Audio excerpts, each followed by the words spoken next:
Amém, irmãos. Que bom nós estamos aqui agora na EBD para estudarmos a palavra do Senhor. Nós vamos dar continuidade aos estudos acerca do Cristo como nosso mediador.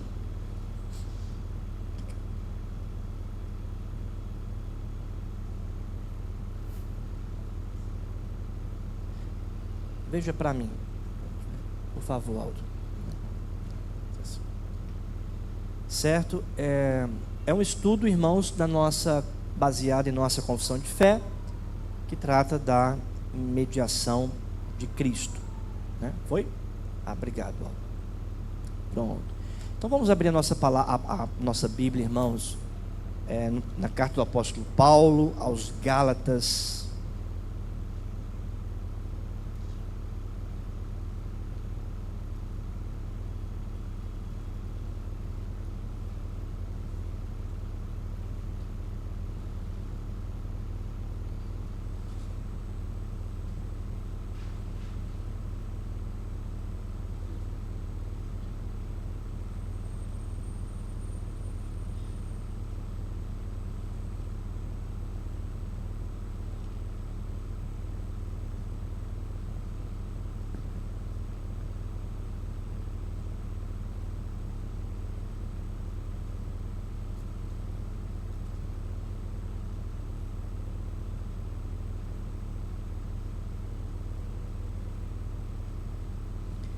Gálatas, capítulo número 4.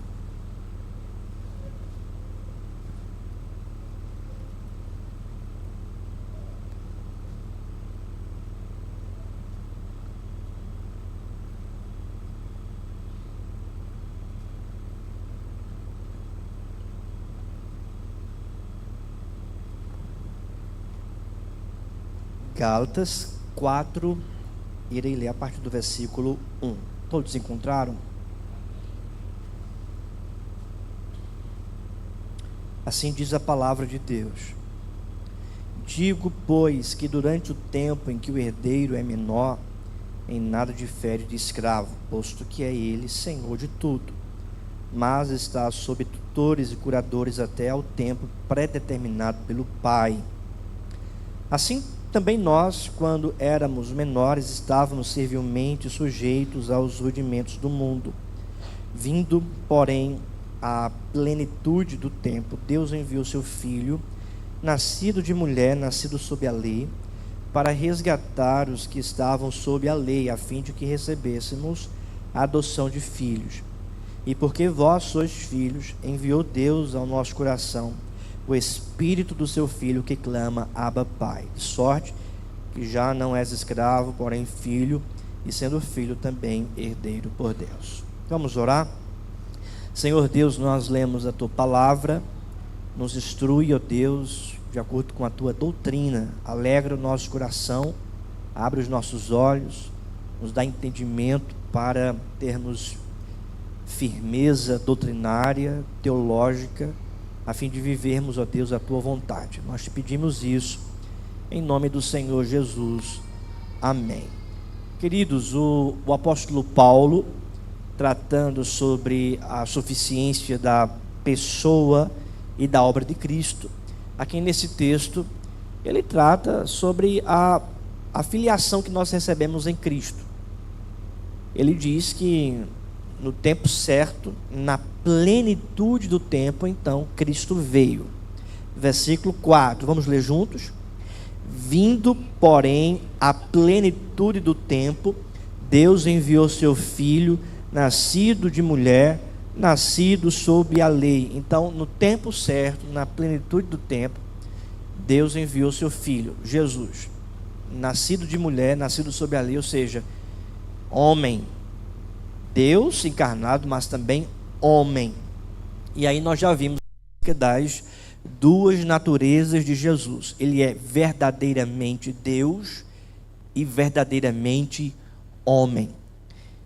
Veio com um objetivo, versículo 5, para resgatar os que estavam sob a lei, a fim de que recebêssemos a adoção de filhos. Ele veio para nos resgatar. Esse termo resgatar é o termo também para redenção, isto é, para redimir, para libertar. Nos libertar todos os que estavam sob a lei, ou seja, abaixo da condenação da lei. A lei, irmãos, ela condena o pecador por causa dos seus pecados.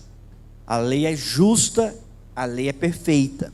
Nós somos injustos, nós somos imperfeitos. Essa lei, então, condena o pecador. Essa lei que condena, ela também tem um outro propósito, de nos preparar para receber Cristo. Não apenas condena, mas também nos prepara. Por quê? Porque a lei vai dizer que você não tem justiça própria. A lei vai afirmar que você não tem autossuficiência. Você não é autossuficiente. A lei vai afirmar que você depende de uma outra pessoa para te salvar, porque você é injusto. Então, a lei não é má por natureza. Não, jamais. A lei é perfeita, a lei é santa. A maldade está no homem, a injustiça está no homem. E a lei, portanto, vai denunciar essa maldade, vai denunciar essa injustiça e vai também preparar este pecador, este injusto, a buscar suficiência e salvação em Cristo. Tanto é que ele vai afirmar nos versículos anteriores, 1, 2 e 3, que nós estamos sobre a tutela da lei.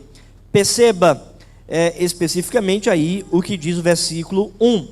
Digo, pois, que durante o tempo em que o herdeiro é menor, em nada difere de escravo, posto que é ele senhor de tudo. Mas estáis sob tutores e curadores. Ou seja, ele está falando, irmãos, de tutores e curadores. Que tutores são estes, né?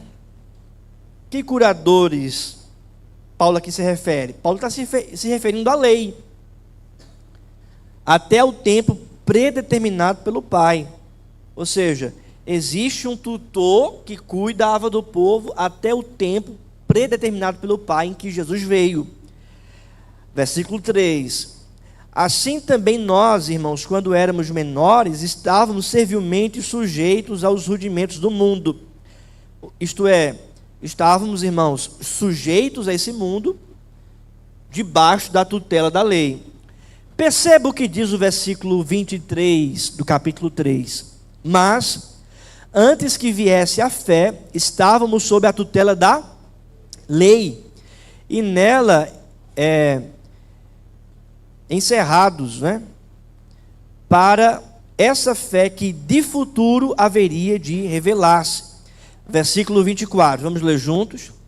De maneira que a lei nos serviu de aio para nos conduzir a Cristo, a fim de que fôssemos justificados por fé. Então, quando Paulo fala sobre tutores no capítulo 4, ele já explicou isso no capítulo 3, dizendo que nós estávamos sob a tutela da lei. É mais ou menos alguém que não tem pai e que tem um tutor. O tutor não é pai. O tutor é alguém que vai tutelar, que vai estar cuidando, suprindo, mas ainda não é o pai. Quando, por exemplo, eu fui para o SPN, para o Seminário Presbiteriano do Norte, fazer teologia, o presbitério de Caruaru elegeu um tutor para eu ter esse cuidado.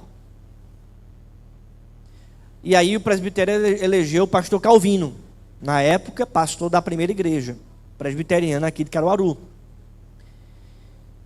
E eu me lembro, só um adendo, tá? Que quando eu fui para a primeira e o presbitério tinha elegido o pastor Calvino para ser meu tutor, eu disse assim para minha família: meu ministério acabou. Eu disse isso, acabou.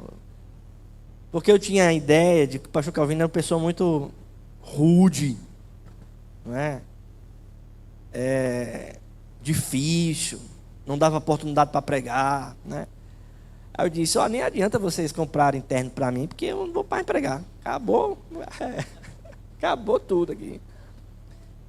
E aí foi bem, eu fui bem surpreendido, porque não foi isso, né? Pelo contrário, o pastor Calvino foi um dos melhores tutores que eu já tive, né? Foi um homem de Deus que cuidou de mim mesmo, me orientou. E no primeiro mês, né, de membro lá da primeira igreja, ele me chamou para pregar no culto domingo, né, à noite. Aí eu me lembro, o Arlen está aqui não? O Arlen era secretário, o Arlen ligou para mim, olha, Calvino te chamou para pregar no domingo.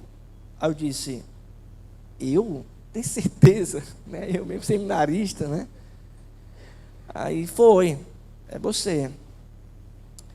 Aí eu disse, tá certo. Eu fiquei bem entusiasmado e surpreendido, né? Surpreso mesmo, né? Aí eu me lembro que eu preguei no acampamento e eu, irmãos, fiz um sermão grande, né? Tinha 7 páginas, eram 8 páginas de sermão, e na época não tinha tablet e levava impresso, tá? O sermão. Só que eu escrevi tanto no sermão que estava frente e verso a folha, tá? Então não era 8 páginas apenas, era 16, era frente e verso.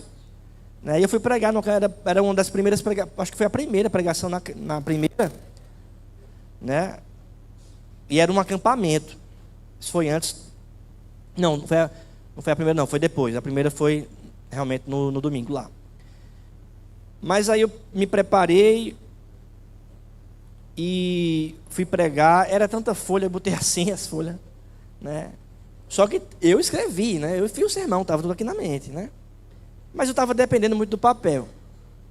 E nesse dia o pastor Calvino estava lá, né?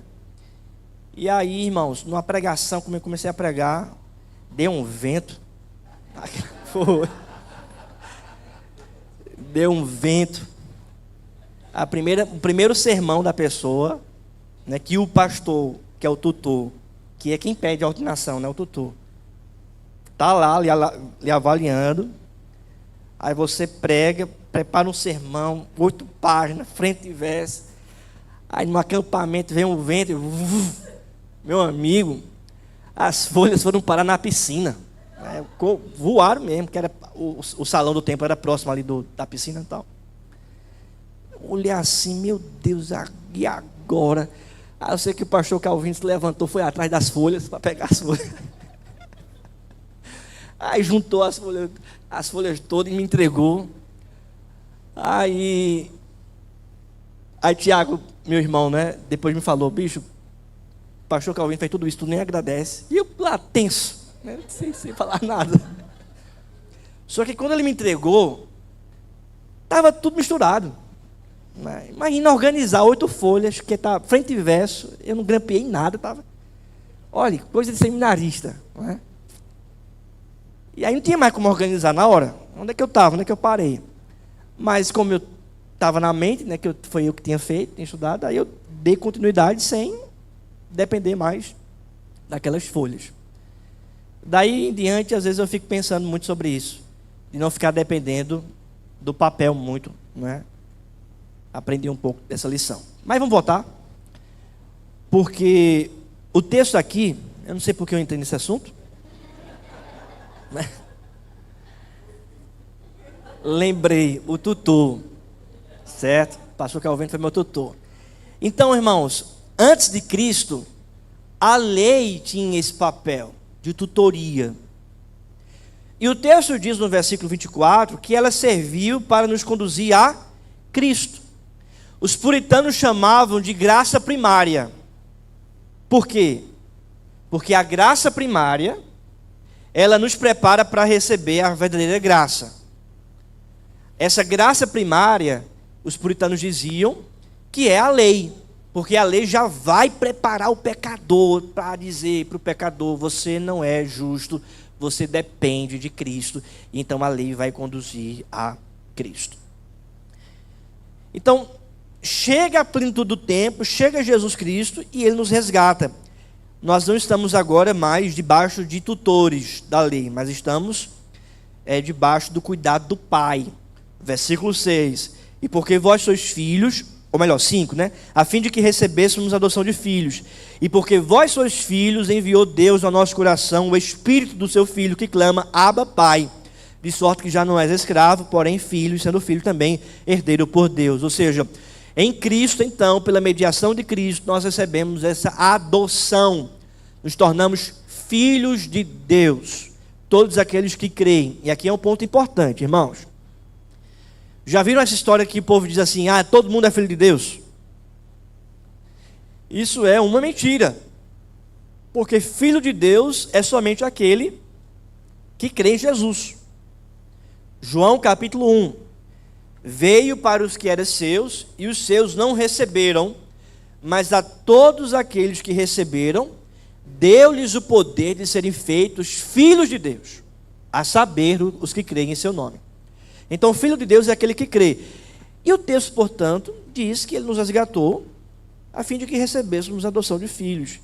E agora nós não somos mais escravos, não estamos mais debaixo da tutela da lei, mas somos filhos de Deus. E o Espírito de Deus habita em nós. O Espírito que nos conduz em obediência à palavra do Senhor. Nós estamos estudando o texto de Efésios domingo à noite, né? As pregações positivas em Efésios. E a gente viu, por exemplo, que Paulo diz que a gente deve não entristecer o Espírito. E Paulo afirma que a gente entristece o Espírito desobedecendo a lei. Desobedecendo a lei. Paulo diz que a gente deve se encher do Espírito para obedecer à lei. Então a lei continua, mas nós obedecemos à lei hoje não para sermos salvos, mas porque já fomos salvos em Cristo. E salvos em Cristo, adotados por Deus em Cristo, recebemos o Espírito Santo de Deus para então amarmos a sua lei e obedecermos a sua lei. Essa ideia de que é lei no Antigo Testamento e graça no Novo Testamento é uma ideia equivocada do ponto de vista bíblico. Porque a lei continua no Novo Testamento, de um povo que é redimido para obedecer à lei de Deus.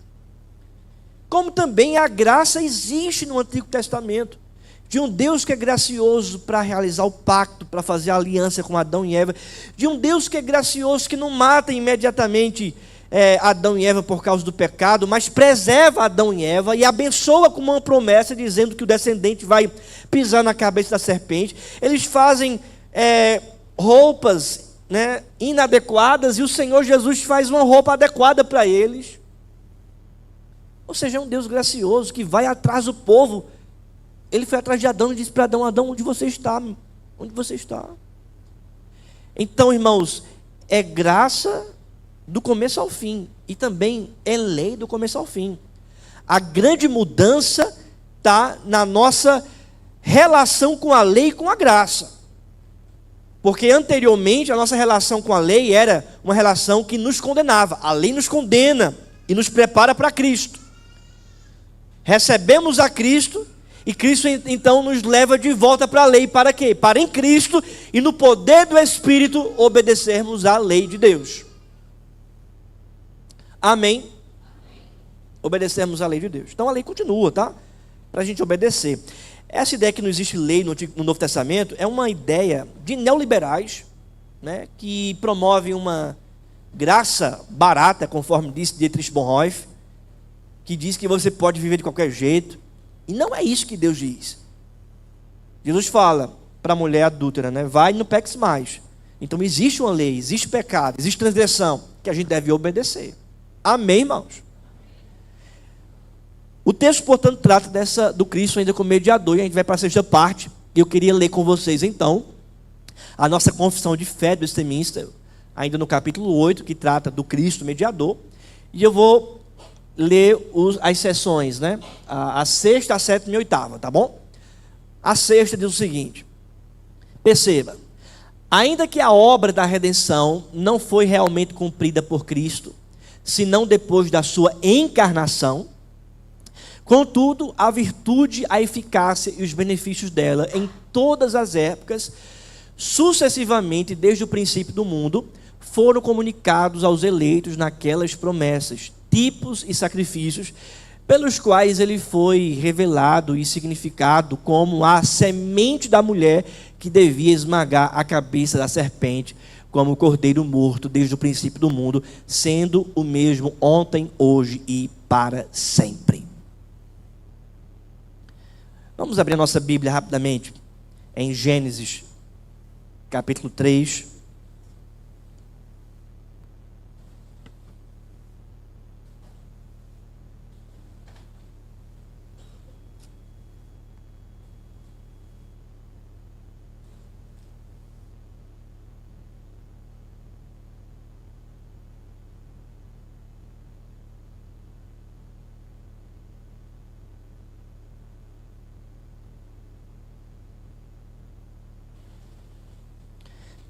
Gênesis 3:15. Alguém pode ler bem alto?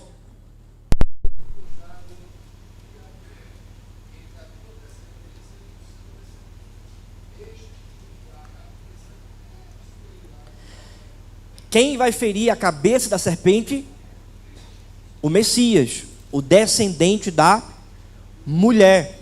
O descendente da mulher. É a promessa do Messias. Nós estamos aqui, irmãos, diante do proto-evangelho, né? É a primeira promessa do Messias. Tudo gira em torno dessa promessa, do descendente da mulher que vai pisar na cabeça da serpente. Se você for mais adiante, Adão vai colocar o nome da mulher de quê? Qual é o texto que diz isso aí? Qual é o versículo?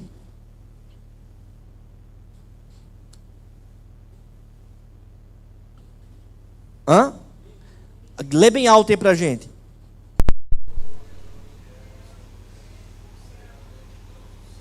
Perfeito. E deu o nome, né, de Eva, a sua mulher, por ser a mãe. Irmãos, no hebraico não é simplesmente assim no plural, mas especificamente é por ser a mãe do descendente, da descendência. Porque veja, Deus disse para a mulher: o teu descendente vai pisar na cabeça da serpente. Adão então professa a sua fé quando coloca o nome da mulher de Eva, dizendo: porque tu é a mãe do descendente, por isso você vai chamar Eva. É o primeiro crente que crê na promessa. Você é a mãe daquele que vai vir para pisar na cabeça da serpente, o teu descendente. Como é que os crentes, como é que o povo, como é que um pecador era salvo no Antigo Testamento?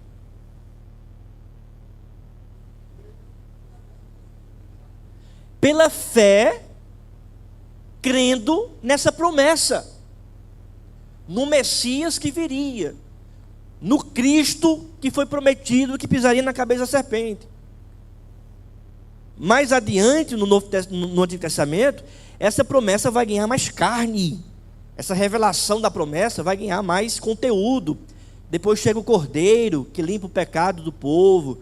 Depois chega os tipos, né, de profeta, de rei, de sacerdote, que são mediadores entre Deus e o povo. Eventos de redenção que apontam para a redenção em Cristo. Por exemplo, a libertação do povo do Egito. Ou seja, o povo é salvo pela promessa do descendente, confiando nessa promessa. Alguém diz o seguinte: não, pastor, no Antigo Testamento o povo era salvo pelas obras. No Novo Testamento o povo é salvo pela fé. No Antigo Testamento é lei, no Novo é graça. No Antigo Testamento a salvação é pela obra, tem que fazer, senão não é salvo. É isso mesmo, irmão. Vamos abrir a palavra de Deus em Gênesis capítulo 15.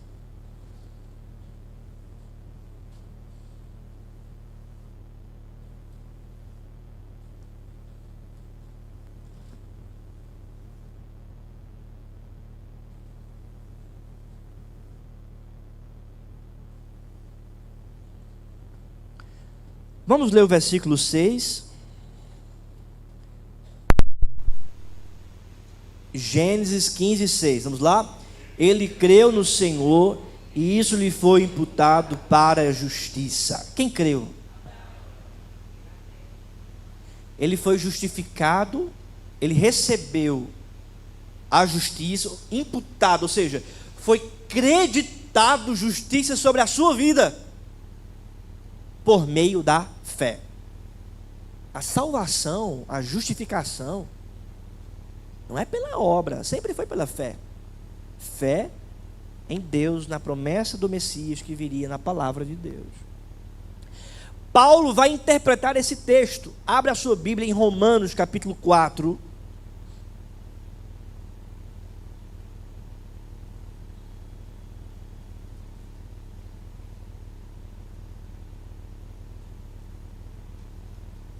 Romanos capítulo 4, versículo 1 em diante.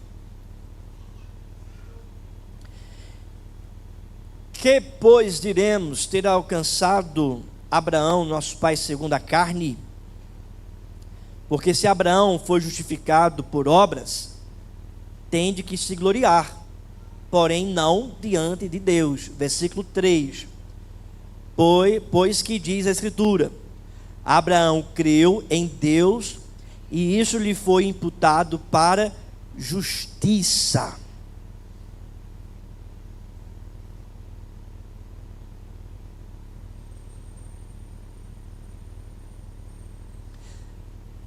Ou seja, Paulo está interpretando o texto de Gênesis 15, 6, dizendo: olhe, Abraão foi salvo não pelas obras, mas pela fé. Pela fé, na promessa do Cristo que viria.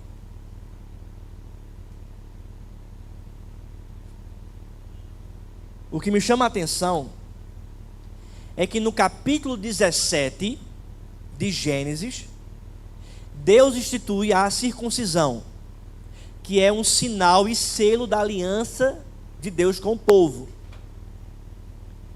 Veja, irmãos, em Gênesis 17, Deus disse para Abraão: você vai circuncidar o seu filho, 8 dias de nascido. Você teve fé e você vai receber o selo. Mas o filho de Abraão tinha fé, o menino, que nem sabe ainda chamar o nome do pai e da mãe, tem consciência da fé? Não. Mas ele receberia ainda o quê? O selo, que era sinal da fé dos seus pais e da aliança com seus pais. Romanos 4,11, Paulo interpreta, versículo 11: e recebeu o sinal da circuncisão como selo da justiça da fé que teve quando ainda incircunciso, para vir ser pai de todos os que creem, embora não circuncidado, a fim de que lhe fosse imputada a justiça. Ele recebeu o sinal da circuncisão como selo da justiça da fé, selo da justificação pela fé, ele e o filho dele. É por isso, irmãos, que nós batizamos os nossos filhos, porque eles fazem parte da aliança. A circuncisão aponta para o batismo, porque qual é o sinal, o selo da nossa fé hoje, na nova aliança? É o batismo. Da mesma forma que as crianças do Antigo Testamento recebiam selo dos seus pais crentes, assim também as crianças do nosso tempo, de pais crentes, né, recebem também o selo desta aliança. Na primeira pregação de Pedro, em Atos 2, muitos ali se convertem, creem, e aí Pedro diz: vocês devem se arrepender e serem batizados, porque a promessa é para vós e para vossos filhos. Então os filhos recebem o selo. Isso não quer dizer que o filho já é crente. Um dia ele tem que se arrepender e crer, mas o selo ele já recebe, porque está debaixo da sua autoridade. Você que é pai, você que é mãe. Ou você não vai vir para a igreja com ele? Ou você não vai ler a Bíblia para ele? Ou você não vai orar por ele? Ou você também não vai batizá-lo? Entende? Você tem que dar esse selo para ele. Tanto é, irmãos, tanto é que em 1 Coríntios capítulo 7, Paulo vai afirmar que o filho de uma mulher crente ou de um homem crente é santo. Abre a sua Bíblia, em 1 Coríntios capítulo 7.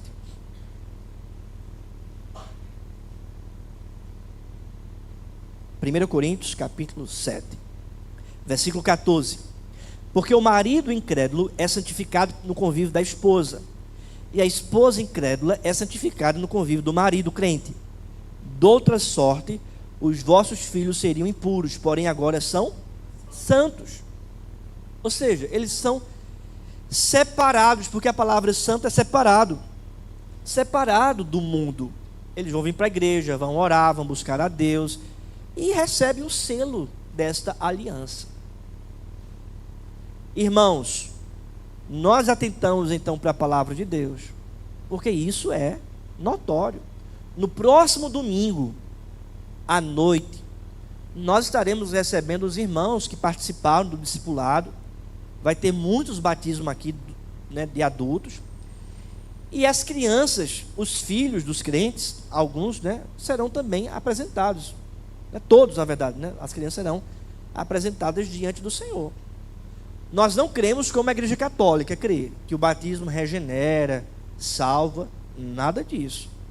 Mas nós cremos como a Bíblia crê. É um selo, é um sinal da aliança. Nós entendemos então, diante da nossa confissão, que em todas as épocas, sucessivamente, desde o princípio do mundo, foram comunicados aos eleitos naquelas promessas, tipos e sacrifícios, pelos quais ele foi revelado e significado como a semente da mulher. Ou seja, irmãos, quais são essas promessas, esses tipos? Promessas, tipos e sacrifícios. Promessas são palavras relacionadas ao Messias que viria.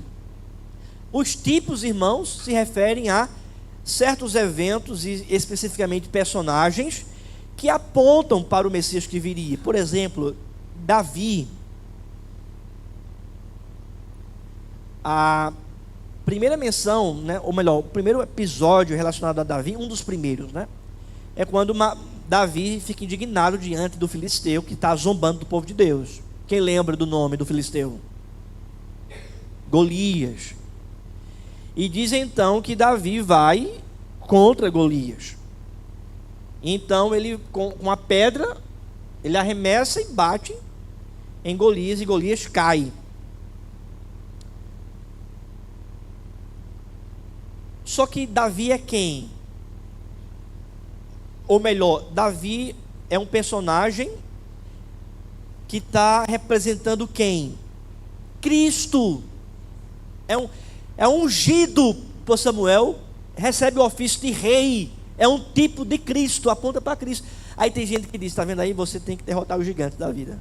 Davi representa você, mas não. Quem representa a gente são os filhos, o povo acovardado. Nós somos representados pelo povo acovardado que não queria lutar contra Golias. Claro, diante do exemplo de Davi, queremos e devemos vencer as nossas batalhas, né? Os nossos desafios, amém.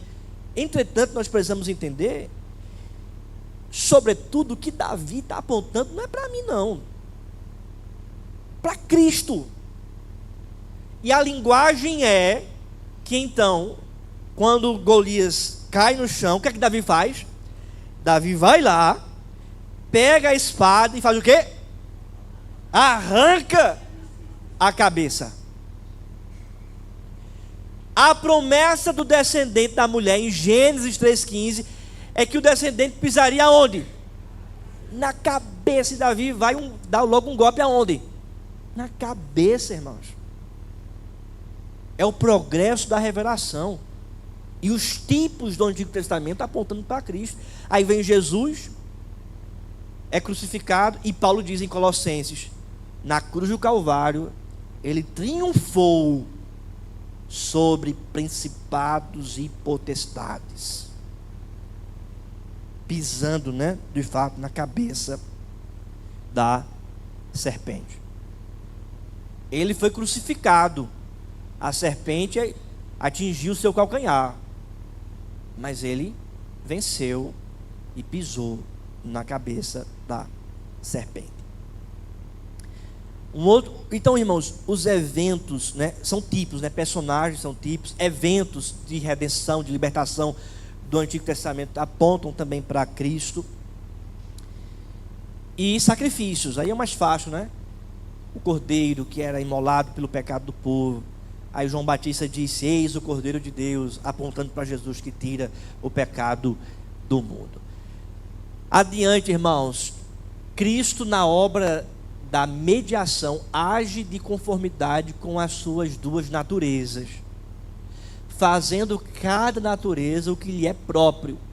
Contudo, em razão da unidade da pessoa, o que é próprio de uma natureza e é às vezes na Escritura atribuído à pessoa dominada pela outra natureza, denominada pela outra natureza. Ou seja, o que a nossa confissão está afirmando é que a obra de Cristo que traz essa mediação entre nós e Deus, ela é feita pelas duas naturezas de Cristo, verdadeiramente homem e verdadeiramente Deus.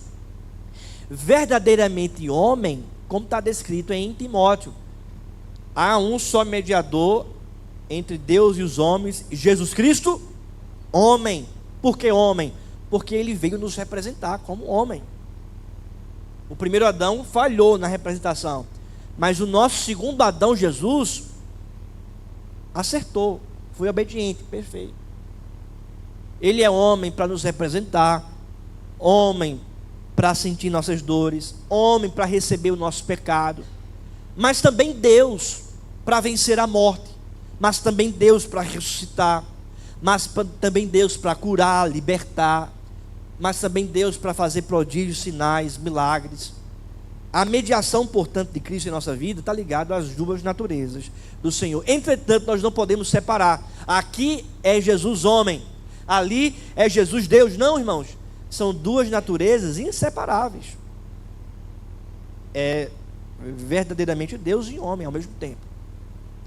Por fim, Cristo, com toda a certeza e eficazmente, Cristo, com toda a certeza e eficazmente aplica e comunica a salvação a todos aqueles para os quais ele adquiriu. Isto ele consegue fazendo intercessão por eles e revelando-lhes na palavra e pela palavra os mistérios da salvação, persuadindo-os eficazmente pelo seu Espírito a crer e a obedecer, dirigindo os corações deles pela sua palavra e pelo seu onipotente poder e sabedoria, da maneira e pelos meios mais conformes com a sua admirável e inescrutável dispensação. Ou seja, Deus ele fará tudo para aplicar a redenção na vida dos seus escolhidos, do seu povo. E aqui, irmãos, a confissão ela aborda aquilo que nós chamamos de terceiro ponto da doutrina da graça, que é a expiação limitada. Primeiro ponto da doutrina da graça é a depravação total. Segundo ponto, eleição incondicional. Terceiro ponto, expiação limitada. Quarto ponto, graça irresistível. E o quinto ponto, perseverança dos santos. As doutrinas da graça, também conhecidas como calvinismo ou doutrinas reformadas. Nós somos uma igreja reformada.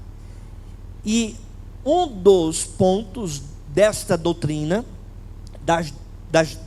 da graça é que Cristo veio para aplicar a redenção efetivamente para os eleitos, os escolhidos.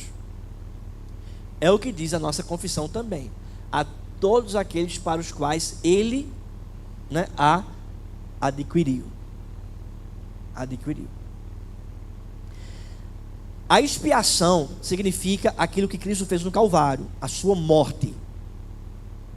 E como então a sua morte salva pecadores? A sua morte, portanto, é eficazmente aplicada somente aos eleitos, e não é a todo mundo. Porque se fosse para todo mundo, não ia existir o quê? Inferno. Se a obra da cruz fosse aplicada eficazmente a todo mundo ia estar salvo. O inferno estava fechado. Mas a obra da redenção não é aplicada eficazmente a todo mundo. É aplicada eficazmente somente aos eleitos de Deus. A oferta da salvação é para todo mundo. O poder da cruz, né, é capaz de salvar todo indivíduo. A evangelização deve ser feita para todas as pessoas. Entretanto, a aplicação eficaz da expiação na cruz é aplicada eficazmente somente nos eleitos. Somente nos eleitos. Veja, abra a sua Bíblia aí em Romanos, capítulo 8.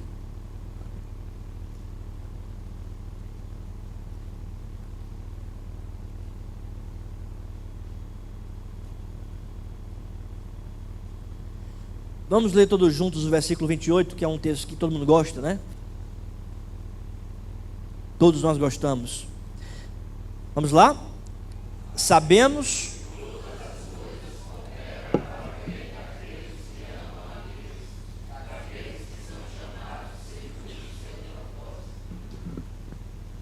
todas as coisas cooperam.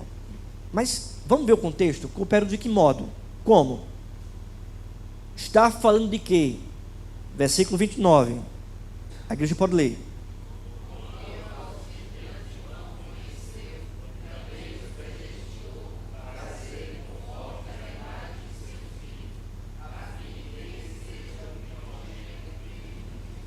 O 30. E aos que predestinou, a esses também chamou. E aos que chamou, a esses também justificou. E aos que justificou, a esses também glorificou. Então, irmãos, Paulo está falando aqui da obra da redenção, aplicando a cruz nos eleitos. Deus predestinou antes da fundação do mundo. No mundo, na história, no tempo certo, Deus chamou, que é a chamada do Espírito Santo, quando a gente crê no Senhor. A gente é chamado a crer em Deus, então Ele nos justificou. Recebemos a justiça pela fé. E aqueles que foram justificados são o quê? Glorificados. E os que justificou, a esses também glorificou. Está no passado, na eternidade já está decretado. Uma vez salvo, salvo para sempre. Não tem como o crente perder a salvação. Paulo diz: nada poderá nos separar do amor de Deus, que está em Cristo Jesus. Somos mais que vencedores por meio daquele que nos amou. Paulo afirma: aquele que começou boa obra em vós há de completá-la. Ele vai terminar essa obra até o dia do Senhor Jesus Cristo. Nenhuma ovelha vai sair das mãos de Cristo. O próprio Cristo, nenhuma ovelha pode, ninguém pode arrebatar de minhas mãos.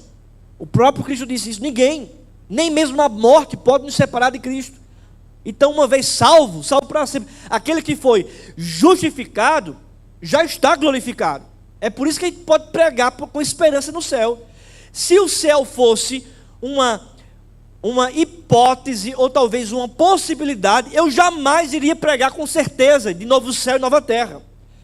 Mas a verdade é que o céu para os crentes não é uma possibilidade, uma hipótese, é uma certeza. Paulo diz: eu estou plenamente certo de que um dia verei a glória de Deus, um dia veremos a face de Cristo. É uma certeza, é uma convicção inabalável que ninguém pode tirar. Que a gente um dia vai fechar os nossos olhos nessa terra, mas a gente vai abrir os nossos olhos na eternidade, por causa de Cristo Jesus. Não é por causa da nossa obra, mas é por causa da obra de Cristo. Então, Paulo, portanto, está apresentando que tudo coopera para esse propósito de estarmos na glória. Ele predestinou, Ele chamou, Ele justificou, Ele glorificou. Está tudo certo já. Está bem amarradinho. É por isso que tudo coopera, para esse propósito. Ah, pastor, mas fulano era crente e se afastou. Então não era crente de verdade.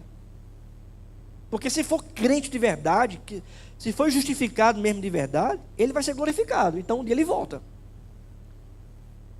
E se ele não voltar, então nunca foi crente de verdade. Foi apenas a semente que caiu, mas não germinou. Não vingou. O diabo veio e roubou a semente. Não teve uma genuína experiência de conversão. Eu não gosto muito da expressão né, expiação limitada, porque parece que ela não tem poder, que é limitada, né? Mas é o contrário disso.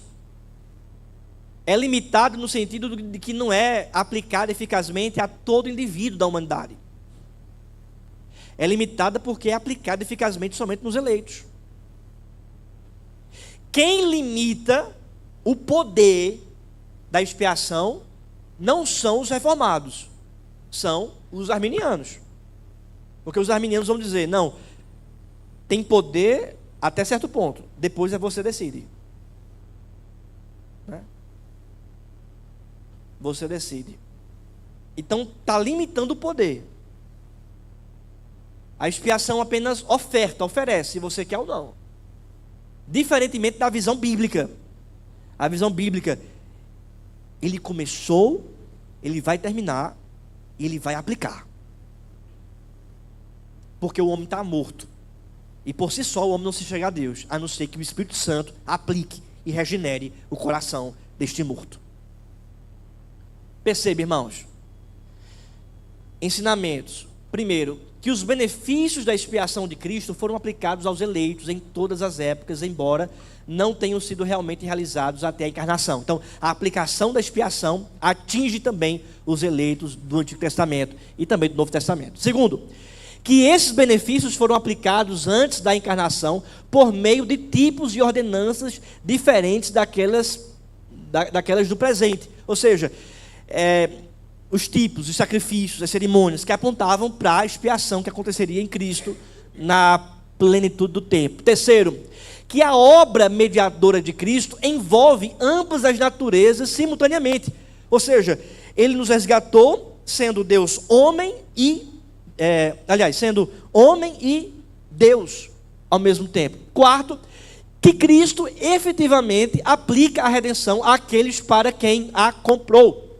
Ou seja, que ele veio salvar o seu povo. Em todas as dispensações, a salvação era pela fé na expiação de Cristo. Mas a salvação do povo de Deus, em todas as épocas, foi somente através da cruz de Cristo. Veja, o povo do Antigo Testamento era salvo pelo Cristo que viria mais à frente. Nós somos salvos pelo Cristo que já veio. A nossa fé está voltada para o passado. A fé do povo da antiga aliança estava voltada para o futuro. Davi reconheceu que Deus não considerava os sacrifícios do Antigo Testamento eficazes em si mesmos, porque os sacrifícios apontavam para Cristo. É o que está descrito em Salmo 51, versículo 16. Veja, o próprio propósito do sistema sacrificial do Antigo Testamento era em parte para mostrar que ele não poderia aperfeiçoar aquele que presta culto, para que os crentes pudessem aguardar aquele que faria uma oferta perfeita. Cristo chegou, fez uma oferta perfeita, e é por esta razão que os tipos e sacrifícios do Antigo Testamento são apenas tipos da oferta perfeita que foi realizada por Jesus Cristo. O plano de salvação é autoconsistente, ou seja, é fiel a si mesmo. Os escolhidos pelo Pai foram comprados por Cristo, e aqueles comprados por Cristo são efetivamente chamados em seu reino. Todo aquele que o Pai me dá, esse virá a mim. João 6:37. Só quem vai a Cristo é quem? Quem o Pai dá. Não, pastor, mas foi eu que escolhi. Você só escolheu Jesus porque primeiramente Deus te escolheu. Você só levantou a mão porque primeiramente o Espírito Santo colocou fé no seu coração. Você só foi até Cristo porque primeiramente o Pai te escolheu. Jesus fala assim, né? Vinde a mim todos que estão cansados e sobrecarregados, e eu vos aliviarei. A gente tem que ir. a Cristo, não é verdade? Temos que ir. Aí a gente vai a Cristo, se arrepende do nosso pecado, a gente crê em Jesus, recebe Cristo como Senhor e Salvador, vai estudar a palavra. Aí estudando a palavra a gente descobre que a gente só foi a Cristo porque primeiramente o Pai nos escolheu. João 6,37. Todo aquele que o Pai me dá, esse virá a mim. Quem o Pai não dá, não vai a Cristo. Percebe, irmãos? João 10,16. A mim me convém conduzi-las, elas ouvirão a minha voz. Considerações finais, irmãos. Cristo, livre e sinceramente, oferece salvação a todos os que ouvem o Evangelho, sejam eles eleitos ou não, porque, como o próprio Jesus disse, muitos são chamados, mas poucos escolhidos. Então, muitos são chamados pelo Evangelho, né, a oferta, mas poucos são escolhidos. Quantas vezes quis eu reunir os teus filhos, disse Cristo a respeito de Jerusalém, e vós não quisestes. Então, se depender do homem, o homem não vai. Segundo, Cristo promete que ninguém que aceitar a sua oferta será lançado fora. O que vem a mim, de modo nenhum o lançarei fora. Então, está seguro com Cristo. Dizer que Cristo efetivamente aplica a redenção aos eleitos e não deve ser aos eleitos, não deve ser distorcido ou pervertido para significar que ele restringe outros de aceitar a sua graça. Então a gente não pode limitar a oferta do Evangelho para outras pessoas que ainda ouvirão e crerão no Evangelho de Cristo. Então, nesse sentido, a expiação não é limitada, ela deve ser ofertada para todos. Terceiro, o problema daqueles que não são efetivamente chamados é de total responsabilidade deles. Eles estão mortos em seus delitos e pecados. Eles não virão a Cristo. Mateus 23:37. Tomam o seu evangelho por loucura. 1 Coríntios 1. Não é por causa do que Cristo faz, mas por causa do que eles são e fazem, que eles não podem vir a Cristo. João 6:44. Ou seja, não é de responsabilidade de Cristo o fato de alguém não ir, é de responsabilidade do pecador. Por fim, irmãos, os eleitos vêm somente porque Cristo os capacita. Ele cria um novo coração dentro deles para que eles queiram aceitar a salvação que Ele não dá gratuitamente a todos, aliás, que Ele dá gratuitamente a todos que a recebem. Ninguém sabe quem é o Pai senão o Filho, aquele a quem o Filho o quiser revelar. Mas Deus nulo revelou pelo Espírito. Portanto, podemos verdadeiramente dizer: ora, nós não temos recebido o Espírito do mundo, e sim o Espírito que vem de Deus, para que conheçamos o que por Deus foi nos dado gratuitamente. Quem foi que revelou Deus para nós? Foi o Espírito Santo. Quem é que bota fé para a gente crer? O Espírito Santo. A fé é dom de quem? De Deus. Então, irmãos, a expiação é uma obra aplicada eficazmente àqueles que o Pai de fato escolheu. Amém? Perguntas?